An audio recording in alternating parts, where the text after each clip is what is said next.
باللہ من الشیطان اللعین الرجیم بسم اللہ الرحمن الرحیم رب اشرح لی صدری ویسر لی امری واحلل عقدۃ من لسانی یفقہوا قولی۔ ناظرین محترم السلام علیکم ورحمۃ اللہ وبرکاتہ۔ ناظرین محترم، آج ایک ایسا عمل بتانے جا رہا ہوں کہ جو عمل انسان کرتا ہے تو شیطان اس سے ڈرتا ہے، شیطان اس سے خائف رہتا ہے، یعنی شیطان اس سے ڈرتا رہتا ہے۔ وہ عمل کون سا ہے یہ میں نہیں کہہ رہا۔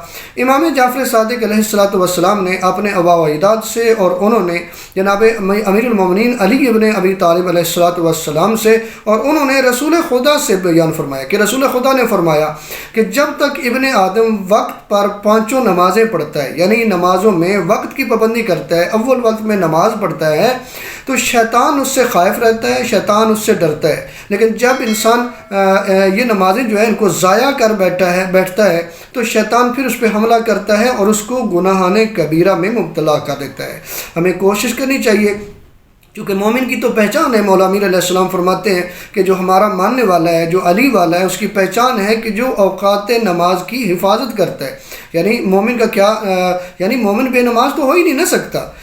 مقصد یہ ہے کہ مولا فرما رہے ہیں کہ ہمارا ماننے والا، صحیح ماننے والا، صحیح شیعہ وہ ہے جو اوقات نماز کی پابندی کرتا ہے۔ تو اوقات نماز کی اگر پابندی کریں تو کیا ہے، شیطان کا جادو صرف نہیں چلتا بلکہ شیطان ایسے انسان سے ڈرتا ہے۔ اگر ہم وقت پہ نمازیں نہیں پڑھیں گے تو شیطان کے چنگل میں پھنس سکتے ہیں، اور جب پھنسیں گے تو وہ کیا کرے گا، کبیرہ گناہوں میں ہمیں مبتلا کر دیتا ہے۔